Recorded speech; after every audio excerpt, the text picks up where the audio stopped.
জমি নিয়ে বিবাদের জেরে কুপিয়ে খুন এক ব্যক্তিকে। ঘটনাটি ঘটেছে চাঁচল থানার অন্তর্গত খেমপুর গ্রাম পঞ্চায়েতের অধীন কাঁঠালপাড়া গ্রামে। মৃতের নাম সাদ্দাম হোসেন, আহত আরো দুজন।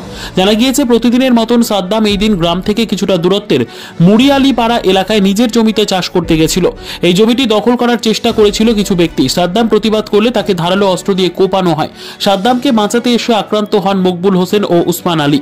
এরপর তড়িঘড়ি তিনজনকে মালদা মেডিকেল কলেজ হাসপাতালে আনা হয় চিকিৎসার জন্য। চিকিৎসা চলাকালীন মালদা মেডিকেল কলেজ হাসপাতালে মৃত্যু হয় সাদ্দাম হোসেনের। বাকি দুজনকে মালদার একটি বেসরকারি হাসপাতালে ভর্তি করা হয়। বর্তমানে আশঙ্কাজনক অবস্থায় দুজন চিকিৎসাধীন বলে জানা যায়। ঘটনার তদন্তে নেমেছে চাঁচল থানার পুলিশ।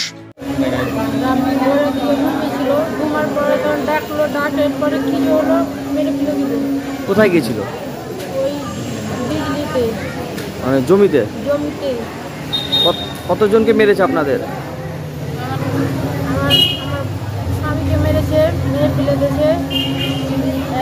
বিচার চাই। কারা মারলো? বিজলি লোক। কি নিয়ে গন্ডগোলটা? কি নিয়ে? জমি নিয়ে। কাদের জমি? জমি এদের। আপনাদের? কারা দখল করছিল? ওরা দখল করছিল। আপনি বাধা দিয়েছিলেন নাকি?